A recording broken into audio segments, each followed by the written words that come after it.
नमस्कार, आप सभी का स्वागत है मेरे चैनल हिंदी ज्ञान पीयूष में।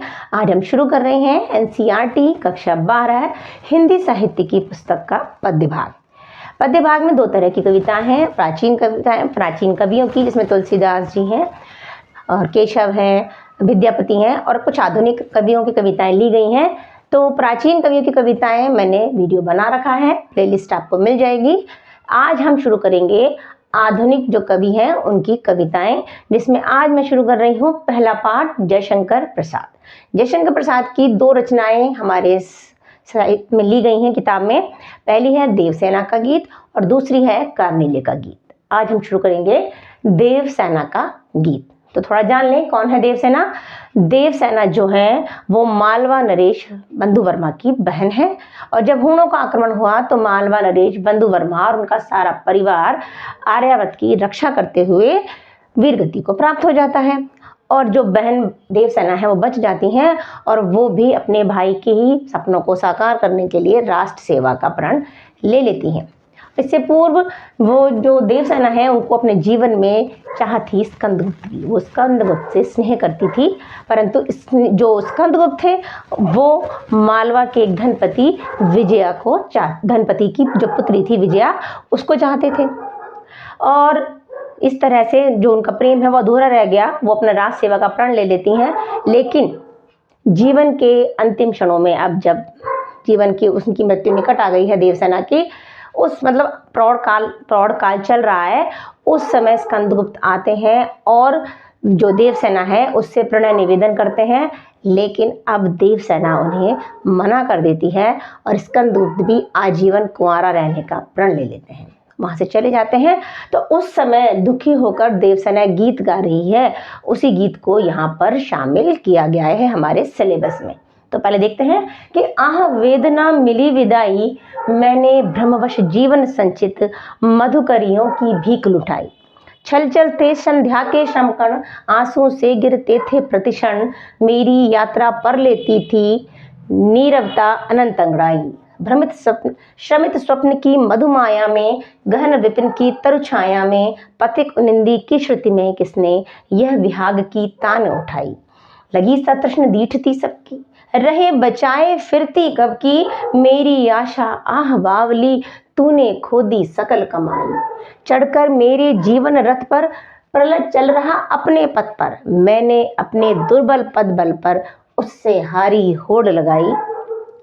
लौटा लो यह अपनी थाती, मेरी करुणा हाहा खाती, विश्व न संभलेगी है मुझसे, इससे मन की लाज गवाई।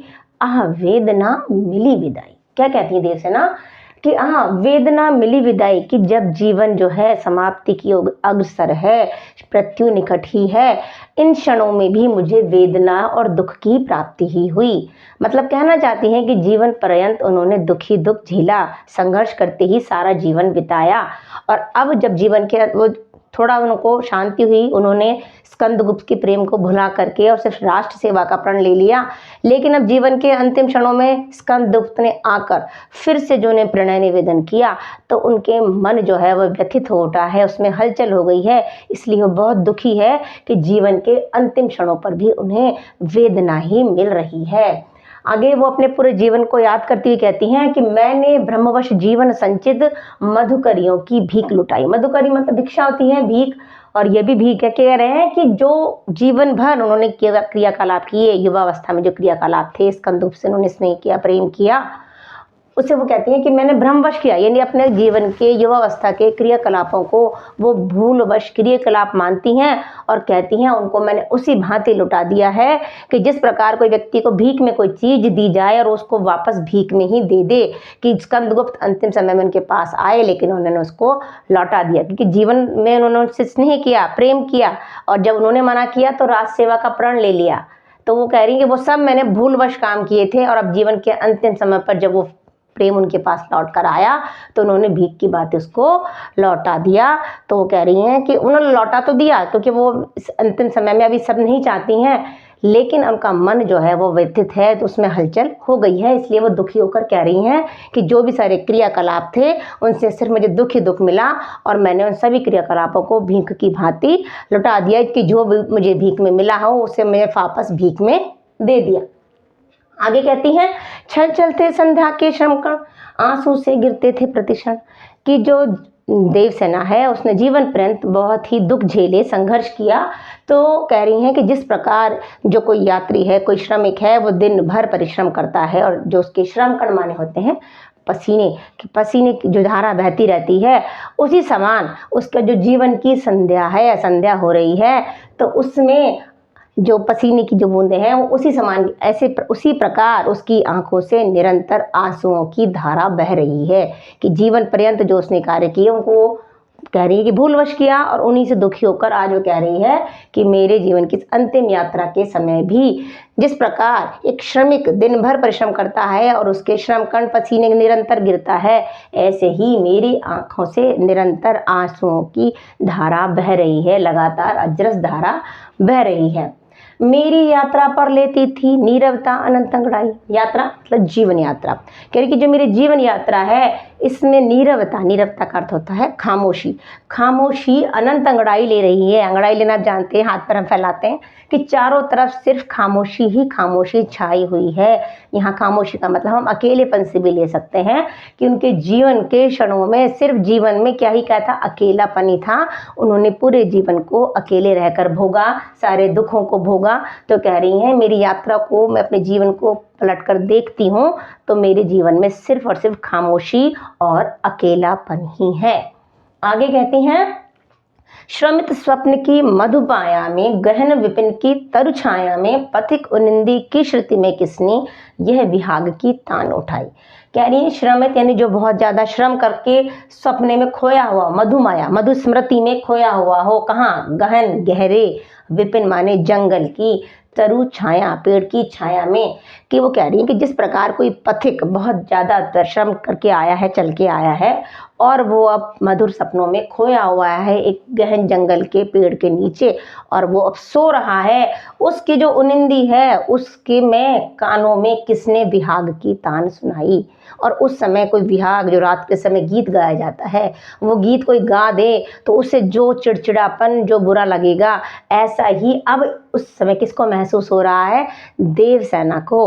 कह रही हैं कि जिस प्रकार कोई श्रमिक दिन भर थका हारा पथिक चल रहा है और एक पेड़ के नीचे बैठकर सुस्ता रहा है और नींदों में है, और उस समय कोई विहाग सुनाए, कोई गाना सुनाए और उसे वो जितना अरुचिकर लगता है, ऐसी ही स्थिति देवसेना की है। क्यों है?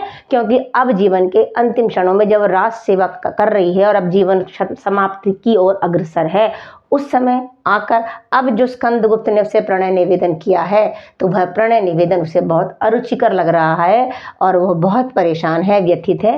इसलिए कह रही है मुझे यह तान किसने उठाई, यह कहाँ से ये बात अब आ गई है, ये जो उन्होंने प्रणय निवेदन किया है वो क्यों किया है, उसे बहुत ज़्यादा ये अरुचिकर लग रहा है। आगे कहती हैं, सारा जीवन की बात कर रही हैं वो, कि लगी सतृष्ण दीठ थी सबकी, दीठ माने दृष्टि, सतृष्ण इच्छा से भरी, रही बचाए फिरती खपती।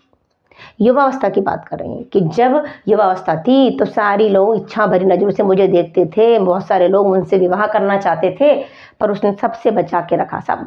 और मेरी आशा आह बावली तूने खो दी सकल कमाई, उसने सब कुछ खो दिया। क्यों खो दिया? वो कह रही हैं कि जो लोग मुझको सब देखा करते थे, मैं बहुत सुंदर थी, तो सबकी निगाहें मुझ पर थी, बहुत से लोग विवाह करने को तत्पर थे, लेकिन चूंकि वो स्कंदगुप्त को चाहती थी और उसने सबका निवेदन अस्वीकार कर दिया और राष्ट्र सेवा का प्रण ले लिया, तो कह रही हैं कि मैंने सबसे बचा कर रखा, लेकिन आज स्कंदगुप्त के लौट आने से, लौट कर प्रणय निवेदन करने से जो आशा है, उससे कह रही है बावली आशा, यानी कि आशा का मानवीकरण कर दिया है कि तू पागल है आशा के बावली क्यों है, कि मैंने जीवन भर जो राष्ट्र प्रेम की कमाई संकलित करके रखी थी, अपने अंदर जोड़ी थी, वो तूने सारी खो दी, क्योंकि उसके प्रणय निवेदन मात्र से मेरे मन में हलचल मची हुई है। इसलिए कह रही है छोटी सी आशा जाग गई है, वो मना कर चुकी हैं स्कंदगुप्त को, पर फिर भी कह रही हैं कि मन में ये बेचैनी क्यों है, हलचल क्यों है, मैं इतनी व्यथित क्यों हूँ। इसलिए वो कह रही हैं कि हे मेरी आशा, तूने तो मेरे जीवन की सारी कमाई को खो दिया।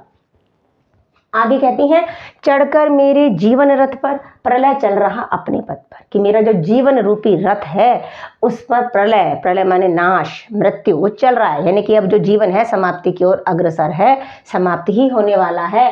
मैंने निज दुर्बल पद बल पर उससे हारी होड़ लगाई, और मैं निज अपना दुर्बल पद बल, मेरे जो दुर्बल पैर हैं, पैरों की ताकत है, उनको जानती थी, फिर भी उससे हारी होड़ लगाई। मुझे जानती थी कि मैं इस दौड़ में हार जाऊंगी, फिर भी मैंने दौड़ लगाई। यानी वो कहना चाहती हैं इनके माध्यम से कि मेरे जीवन भर हमेशा ही संघर्ष छाए रहे, अभी भी जो जीवन है वो मृत्यु की ओर अग्रसर है, जीवन का अंतिम समय निकट है, और मैं अपनी कमियों को जानती थी, फिर भी मैंने अपने निरंतर संघर्ष को जारी रखा, कभी भी उससे कम नहीं रही। मुझे जानती थी कि मैं संघर्ष में हार जाऊंगी, फिर भी मैंने उससे लगातार प्रतिस्पर्धा की और जीवन संघर्ष लगातार करती रही। लिखा ना, हारी होड़ लगाई, यानी मैं डरी नहीं, मैं उससे होड़ लगाती रही, उसके साथ निरंतर संघर्ष करती रही।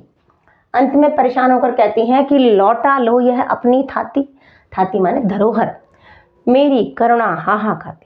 अब वो कहते हैं कि जो ये राष्ट्र प्रेम की धरोहर जो मैंने संकलित करके रखी थी, कि मैं राष्ट्र सेवा का मैंने प्रण लिया था, वो अब तुम वापस ले लो, मेरी करुणा हाहा खाती। वो अपने आप को अयोग्य समझ रही हैं, क्योंकि स्कंदगुप्त के प्रणय निवेदन से उनके मन में जो हलचल पैदा हो गई है, वो राष्ट्र प्रेम से अपने आप को विचलित मान रही हैं।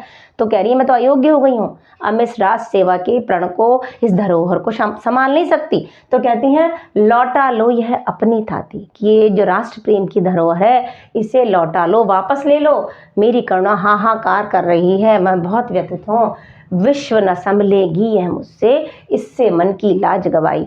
अब मुझसे ये संभाली नहीं जा रही है, मैंने तो अपनी लाज को ही गवा दिया है। क्यों गवा दिया है? कि उसके एक प्रणय निवेदन मात्र से मैं इतनी व्यथित हूँ, इतनी मेरे मन में हलचल पैदा हो गई है कि मुझे ऐसा लग रहा है कि वो राज सेवा का जो मैंने प्रण लिया था, कहीं मैं उससे डिग न जाऊं। तो कह रही है ये वापस ले लो। तो वो बहुत ज़्यादा परेशान है स्कंदगुप्त के प्रणय निवेदन के इस अंतिम समय पर जो उन्होंने प्रणय निवेदन किया है, वो उसको लौटा चुकी हैं।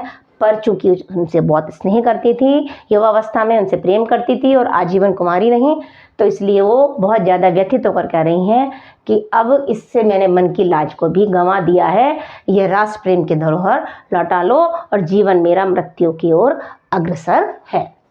तो इस पूरी कविता में उनके जीवन की वेदना को, उनके दुख को व्यक्त किया गया है कि वो किस तरह से उन्होंने पहले राष्ट्र सेवा का प्रण लिया और जीवन भर उसी को निभाया, और जीवन के अंतिम क्षणों में जब स्कंदगुप्त लौट कर प्रणय निवेदन करते हैं तो उनका जो मन व्यथित है, तो वो अपने आप को धिक्कार रही हैं, दुखी व्यक्त कर रही हैं कि मैं राष्ट्र सेवा से विचलित क्यों हो रही हूँ। उसी को लेते हुए इन्होंने पूरा गीत लिखा है। अब बात कर लें इसके साहित्य के काव्य सौंदर्य की। तो भाषा आपको नज़र आ रही है, खड़ी बोली हिंदी है, और देखिए भाषा में जो शब्द हैं वो बिल्कुल तत्सम शब्दों का इस्तेमाल किया गया है। बात कर लें अलंकार की, तो देखिए इसमें हारी होड़ में अनुप्रास अलंकार है, जीवन पथ रथ यानी जीवन रूपी रथ जो है इसमें रूपक अलंकार है, और ऐसे ही हम ले सकते हैं यहाँ पर नीरवता का मानवीकरण किया गया है तो मानवीकरण अलंकार है, यहाँ पर आशा का मानवीकरण किया गया है तो यहाँ भी मानवीकरण अलंकार है। और छल छल में हम ले सकते हैं कौन सा अलंकार? पुनरुक्ति प्रकाश अलंकार। तो यह था आज का गीत, देवसेना का गीत। पसंद आया हो तो कमेंट में ज़रूर बताएं। पढ़ते रहिए, तैयारी करते रहिए। Best of luck.